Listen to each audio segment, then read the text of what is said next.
The pressure of sanctions over Iran's nuclear program has made Iranians mistrustful of the powers behind those sanctions, says President Rouhani. He told the UN General Assembly that getting a deal on Iran's nuclear program would be an opportunity for the West to show that it does not oppose the advancement of other countries. This agreement can carry a global message of peace, security, indicating that the only way to attain conflict resolution is through negotiations and respect, and not through conflict and sanctions. Sanctions have depressed the value of Iran's currency and led to sharp increases in some consumer prices.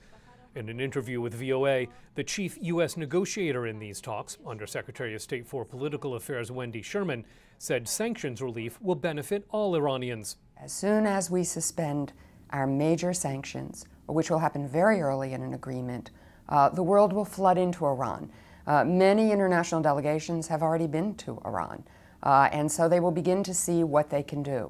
With 2 months left in scheduled talks, this is when negotiations get tough, says American University professor Mann Leverett. There are deep divides, and it may not be possible to bridge the differences on these issues, but I think at the end of the day, the two sides have decided that it is in their strategic interest to reach a deal, and that in some ways, some of this is just noise. President Rouhani says Iranians will pursue their full nuclear rights under international law, in keeping with national pride and independence. If this obvious national fact is not understood by our negotiating partners and they commit grievous miscalculations in the process, a historic and exceptional opportunity will be lost. Sherman says it was a bold decision by international negotiators to agree to talks about limited enrichment, a decision she hopes will convince Iran to take the difficult decisions it needs to. We, in fact, are talking about a very limited enrichment program over a long period of time until Iran would be treated like any other non-nuclear weapon state under the Nuclear Non-Proliferation Treaty.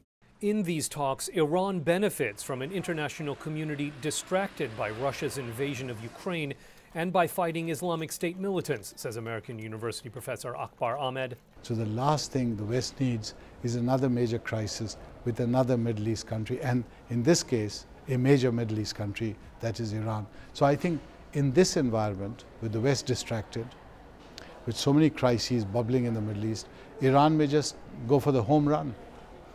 U.S. negotiators say fighting Islamic State militants has been part of talks with Iran outside the nuclear negotiations. President Rouhani blames the rise of those militants on certain intelligence agencies and, in an apparent reference to U.S. airstrikes, says the solution to this must come from within the Middle East itself. Scott Stearns, VOA News at the United Nations.